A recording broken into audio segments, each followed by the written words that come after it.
நமஸ்காரம். உங்களின் வழிகாட்டி ஜோதிடர் மலர்கொடி நாமக்கல்ல இருந்து. நீங்க வியதிபாத நாம யோகத்துல பிறந்திருக்கேளா, வைத்துருதி நாம யோகத்துல பிறந்திருக்கேளா? இந்த பதிவு உங்களுக்கு தான். இவ்வளோ நாளா பார்த்தீங்கன்னா நாம உத்தராயண காலத்துல பயணம் பண்ணிட்டு இருந்தோம். இப்போ பார்த்தீங்கன்னா தக்ஷணாயணத்துல பயணம் பண்றோம். எப்பவுமே உத்தராயணம் அப்படிங்கிறது ஒரு 6 மாசம், அதுக்கு ஒரு பலன் இருக்கு. தக்ஷணாயணம் அப்படிங்கிறது 6 மாதம், அதுக்கு ஒரு பலன் இருக்கு. இப்ப நாம தக்ஷணாயணத்துல பயணம் பண்ணிட்டு இருக்கோம். இதுவரைக்கும் சூரிய பகவான் பாத்தீங்க அப்படின்னா உத்தராயணத்துல பயணம் பண்ணிட்டு இருந்தார். இப்போ தக்ஷணாயணத்துல சூரியன் பாத்தீங்கன்னா 7 குதிரைகள் பூட்டிய வாகனத்துல தெற்கு நோக்கி பயணம் பண்ண போறார். அயனம் அப்படின்னா பயணம். அப்ப இந்த தக்ஷணாயணத்துல சூரிய பகவான் தெற்கு நோக்கி பயணம் பண்ற காலத்துல பாத்தீங்க அப்படின்னா நாட்டுல நிறைய வியாதிகள் பரவும். ஏன் அப்படின்னு பாத்தீங்கன்னா சூரியனோட அந்த ஒளி வெளிச்சம் பாத்தீங்கன்னா பூமிக்கு குறைவா தான் கிடைச்சிட்டு இருக்கும். இந்த காலத்துல பாத்தீங்கன்னா மக்களுக்கு நிறைய நோய்கள் உருவாகும். அதனாலதான் தினசரி என்ன சொல்றா அப்படின்னா தினமும் கொஞ்ச நேரமாவது வெயில்ல நம்ம இருக்கணும் அப்படிங்கிறது காரணம் இதுதான். அப்போ இந்த தக்ஷணாயணத்துல பாத்தீங்க அப்படின்னா சூரியன் பயணிக்கிற காலம் 6 மாதம். இந்த காலத்துல பாத்தீங்கன்னா மக்கள் ரொம்ப ரொம்ப ரொம்ப ரொம்ப ஹெல்த் இஷ்யூஸா வரக்கூடிய காலமா இருக்கும். அப்போ உடம்ப பத்திரமா பாத்துக்கணும். இந்த தக்ஷணாயன காலத்துல நம்ம என்ன பண்ணலாம் அப்படின்னு பாத்தீங்க அப்படின்னா இந்த தக்ஷணாயன காலமே பாத்தீங்கன்னா தேவர்களுக்கான இரவு பொழுது அப்படின்னு சொல்லலாம். இது தேவர்களுக்கு உண்டான காலம். அப்ப இந்த தேவர்களுக்கு உண்டான இரவு பொழுதுல நாம என்ன பண்ணணும் அப்படின்னு பாத்தீங்கன்னா நம்முடைய முன்னோர்களுடைய ஆசீர்வாதத்தை இந்த 6 மாத காலம் நம்ம பெறலாம். அப்ப ஆடி மாதத்துல பாத்தீங்க அப்படின்னா நிறைய பேர் தர்ப்பணம் கொடுப்பா. இந்த ஆடி மாதத்துல நம்மளுடைய முன்னோர்களுக்கு தர்ப்பணம் கொடுக்கறச்ச நம்மளுடைய முன்னோர்களுடைய தோஷங்கள் படிப்படியா நமக்கு விலகி நம்மளுடைய வாழ்க்கையில மிகப்பெரிய நம்ம உச்சத்தை அடையக்கூடிய காலமா இந்த 6 மாத காலம் நமக்கு கிடைச்சிட்டு இருக்கும். அதுல பாத்தீங்கன்னா இந்த ஆடி மாதம் பாத்தீங்க அப்படின்னா மிகப்பெரிய ஒரு விசேஷம் அப்படின்னு பாக்குறச்ச ஆடி மாதம் பெண்கள் மாதம் அப்படின்னு சொல்லறா. இந்த பெண்கள் மாதத்துல பாத்தீங்கன்னா அம்மனுக்கு நிறைய வழிபாடுகள் பண்ணி வழிபாடு பண்ணுறது எல்லாமே இந்த ஆடி மாதத்துலதான். அப்ப நாம பாத்தீங்கன்னா ஒவ்வொரு தக்ஷணாயன காலத்துக்கும் ஒவ்வொரு உத்தராயண காலத்துக்கும் நம்ம நிறைய வீடியோக்கள் போட்டுட்டு இருக்கோம். இந்த தக்ஷணாயன காலத்துல இப்ப நம்ம என்ன பண்ண போறோம் அப்படின்னு பாத்தீங்கன்னா உங்களுடைய ஃபேமிலியில உங்களோட குடும்பத்துல பாத்தீங்கன்னா குழந்தைகள் பாத்தீங்கன்னா நித்திய நாமயுகங்கள் அப்படின்னு சொல்லக்கூடிய 27 நாமயுகத்துல வியதிபாதத்துல பிறந்தவாளும் வைத்துருதி நாமயுகத்துல பிறந்தவாளும் என்ன மாதிரி தெய்வ வழிபாடுகள் பண்ணனா நம்மளுடைய முன்னோர்கள் ஆசீர்வாதமோ நம்மளுடைய குலதெய்வ ஆசீர்வாதம் நம்ம கிடைக்கும் அப்படிங்கிற விஷயத்தை தான் இப்ப நம்ம பார்க்க போறோம். நாம அதிகப்படியா பார்க்கக்கூடிய விஷயங்களே பாத்தீங்க அப்படின்னா வியதிபாதமும் வைத்துருதி நாமயுகம் தான் நம்ம அதிகமா கிளைண்ட்ஸ் பார்த்துட்டு இருக்கோம். இதுல பாத்தீங்கன்னா நித்திய நாமயோகங்கள்ல 9 நாமயோகங்கள் மிகவும் அசுப நாமயோகம். அதுல 2 நாமயோகங்கள் பாத்தீங்கன்னா மிக மிக அசுப நாமயோகம். அதாவது பாத்தீங்கன்னா வியதிபாதமும் வைத்துருதியும். இது முறையா வழிபாடு பண்ணா இந்த 2 நாமயோகங்களும் நமக்கு முன்னோர்கள் ஆசீர்வாதமும் குலதெய்வ ஆசீர்வாதத்தையும் கொடுத்து மிக பெரிய ஒரு கோடீஸ்வர யோகத்தையும் நமக்கு கொடுத்துட்டு இருக்கும். அதற்கு முறையான தெய்வ வழிபாடுகள் பண்ணணும். இப்ப அசுப நாமயோகங்கள் 9 என்ன அப்படின்னு பார்த்தீங்கன்னா விஸ்கம்பம், அதிகண்டம், கண்டம், சூலம்.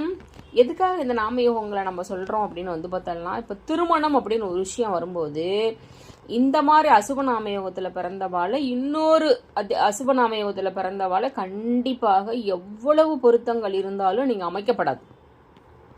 நிறைய திருமணங்கள் பாக்குறச்ச தசாபக்தி நன்னா இருக்கு, 9க்கு 10 பொருத்தம் நன்னா இருக்கு, 10க்கு 11 பொருத்தம் நல்லா இருக்கு, நிறைய விஷயங்கள் சொல்லிட்டு இருப்பான். ஆனா ஆரோஸ்கோப்ல ஒரு சின்ன விஷயம் முறையா நன்னா படிச்சவ கவனிச்சு பார்த்தேன்னா ஒரு குழந்தை சூழ நாமயோகத்துல பறக்குதுன்னு வச்சுங்க, இன்னொரு சூழத்தை நம்ம இணைக்கவே படாது.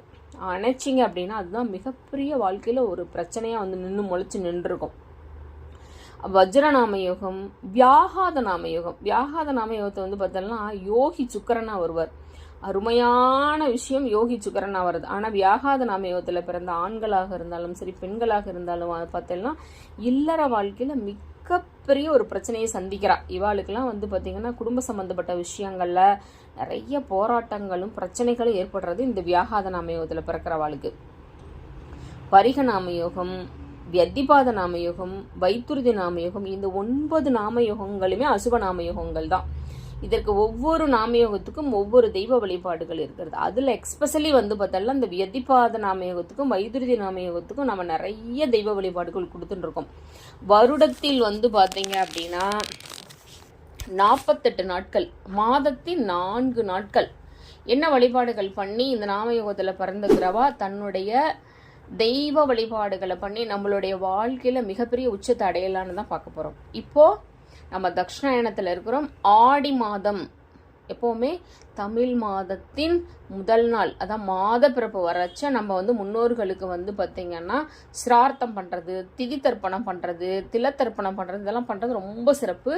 இப்போ ஆடி மாதம் 1ஆம் தேதி வெள்ளிக்கிழமை பார்த்திங்கன்னா மாதத்தின் முதல் நாள் அன்று பார்த்திங்கன்னா ஆடி 1 வெள்ளிக்கிழமை வியதிபாத நாமயோகம் எல்லாம் சேர்ந்து வர்றது. இந்த காலத்தை நம்ம பயன்படுத்தி நம்மளுடைய முன்னோர்களுக்கு உண்டான வழிகளை பண்ணறச்ச நமக்கு மிகப்பெரிய ஒரு அதிர்ஷ்டம் கிடைச்சிட்டு இருக்கும். ஆங்கிலத்துக்கு பார்த்தீங்கன்னா ஜூலை 17ஆம் தேதி ஆடி 1 வெள்ளிக்கிழமை மாத பிறப்பு வியதிபாதம் ஜூலை 17ஆம் தேதி. இந்த நாளை பயன்படுத்தி இந்த வியதிபாத நாமயோகத்தில் பிறந்தவா மட்டும் இல்லை, நாம் எல்லாருமே இந்த நாட்களை பயன்படுத்தி நம்மளோட முன்னோர்களுடைய ஆசீர்வாதத்தை நம்ம பெறலாம். ஆடி 11 பார்த்தீங்கன்னா வைத்துருதி நாமயோகம், அதாவது திங்கக்கிழமை வர்றது. ஜூலை பார்த்தீங்கன்னா 27ஆம் தேதி. இந்த நாட்களை நம்ம பயன்படுத்தி நம்மளுடைய முன்னோர்களுக்கு உண்டான முறையான சிரார்த்தம் செய்யறச்ச நம்மளுக்கு அத்துணை செல்வங்களும் நம்ம கிடைச்சுட்டு இருக்கும். ஆடி 27ஆம் தேதி ஆகஸ்ட் மாதம் 12ஆம் தேதி அன்னைக்கு அமாவாசையும் வர்றது, வியதிபாத நாமயோகமும் வர்றது. இப்படி ஒரே நாட்கள்ல 2 விஷயங்கள் நம்ம கிடைக்கிறது பார்த்தீங்கன்னா மிகப்பெரிய போராட்டங்கள்ல இருந்து நம்ம தப்பிச்சுக்கலாம். இந்த மாதிரி முறையான தெய்வ வழிபாடுகள் பண்ணறச்ச நம்மளுடைய வம்சாவளியில் இனியொரு குழந்தை இந்த மாதிரி பிறக்காது. இதுதான் நம்ம எப்பவுமே சொல்லி கொண்டிருக்கின்ற ஒரு மிகப்பெரிய விஷயம். இதெல்லாம் நம்ம முன்னோர்களுக்கு முறையா செய்ய செய்ய செய்ய நம்மளுடைய வாழ்நாட்கள் இருக்கிற போராட்டங்கள் படிப்படியா குறைஞ்சுட்டு இருக்கும்.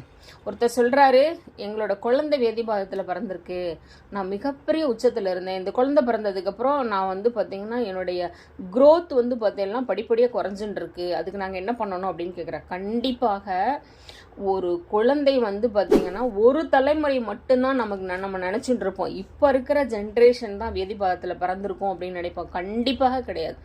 இது தொடரும் 4 தலைமுறைகள்ல இருந்துதான் நம்ம வந்துட்டு இருப்போம். நம்ம கண்டிப்பாக நம்ம கவனிச்சோம் அப்படின்னா இன்னைக்கு நீங்க, அதுக்கப்புறம் உங்களுக்கு பிறக்கிற குழந்தைகள், உங்களோட அப்பா, அவளுடைய அப்பா, அப்ப 4 தலைமுறைகளுக்குமே இந்த தோஷம் படிப்படியா தொடர்ந்து வந்துட்டு இருக்கும். எப்பவுமே நான் ஹாரோஸ்கோபி பாக்குறது என்னறது அப்படின்னு பார்த்தோம்னா முதல்ல உங்க தலைமுறையோட தோஷத்தை நீங்க நீக்கிட்டாலே அடுத்து வருகின்ற 4 தலைமுறை தோஷத்தையும் நம்ம போக்க முடியும் அப்படின்னு சொல்லறா. அப்ப முறையா நீங்க செஞ்சேன் அப்படின்னா அடுத்து வரக்கூடிய 4 தலைமுறைகளுக்கு இந்த தோஷம் வரவே வராது. 1. அப்ப இந்த நாமயோகத்துல பிறகுறவா என்ன தானம் பண்ணலாம் அப்படின்னு பார்த்தோம்னா, இப்ப நாம சொல்லியிருக்கிற இந்த நாட்கள்ல பார்த்தோம்னா மதியம் ஒரு 12ல இருந்து 1 மணிக்குள்ள ஆடை தானம் பண்ணலாம், அன்னதானம் பண்ணலாம், குடை கொடுக்கலாம், செப்பல் கொடுக்கலாம், போர்வை கொடுக்கலாம். உங்களுடைய வருமானத்திற்கு என்ன உங்களால கொடுக்க முடியுமோ செய்யுங்க. கடன் வாங்கி எதுவும் செய்ய வேண்டிய அவசியம் இல்லை. என்னால் இதெல்லாம் கொடுக்க முடியும் அப்படின்னு நினைக்கிறவா மனசார நீங்க கொடுங்க. உணவு கொடுத்துண்டு அவளுக்கு ஒரு வாட்டர் பாட்டில் கொடுங்க. சாப்பிட்டோன்னே கை வாஷ் பண்ணுறதுக்கு தண்ணி, அதுக்கப்புறம் அதை துடைக்கிறதுக்கு டவல். இதை நீங்க கொடுத்து பாருங்க. நீங்க ஒவ்வொரு மாதமும் கொடுத்து பாருங்க. உங்க வாழ்க்கையில மிகப்பெரிய ஒரு இடத்த கொண்டு போய் நம்மளை உட்கார வைக்கும். நம்ம எதெல்லாம் தோஷம் நம்ம பேசிட்டு இருக்கோமோ அந்த தோஷமெல்லாம் யோகமாக மாறும். அப்ப இந்த தக்ஷணாயன காலத்துல சூரிய பகவான் தெற்கு நோக்கி பயணம் பண்ணக்கூடிய காலம். தெற்கு தசை யமன் தசை அப்படின்னு சொல்லி எல்லாம் பயப்படுவா. அப்ப இந்த யமனோட தசையில நாம செய்கின்ற சிரார்த்தம், நாம செய்கின்ற தானங்கள் நம்மளுடைய வம்சாவளியில் அடுத்த 4 தலைமுறைகளையும் கொண்டு போய் சேரும் அப்படிங்கிறது தான் இப்ப நம்ம சொல்லக்கூடிய இந்த தக்ஷாயன வழிபாடு. இதில் உங்களுக்கு எதாவது டவுட்ஸ் இருந்தால் அப்படின்னா நீங்கள் எனக்கு டைரெக்டாக கால் பண்ணி கேட்கலாம். இதில் என்ன தெய்வ வழிபாடுகள், அப்பாயின்மெண்ட்ஸ் பார்க்குறச்சு இன்னும் அதிகப்படியான நிறையா விஷயங்களை நான் கொடுப்பேன். உங்களுடைய அக்யூரிசியான கோவில்கள், அது எப்படி வழிபாடு பண்ணணும் அப்படிங்கிற முறையான எல்லா விஷயங்களும் கிடச்சி என்னோட கிளைண்ட்ஸ் நிறைய பேர் பண்ணி மிகப்பெரிய ஒரு உச்சத்தை தொட்டுன்னு இருக்கா. இப்போ நீங்களும் பண்ணலாம். என்னுடைய அப்பாயின்மெண்ட்ஸ் உங்களுக்கு தேவைப்படும் பட்சத்தில் என்னுடைய வாட்ஸ்அப் நம்பர் 9585975497.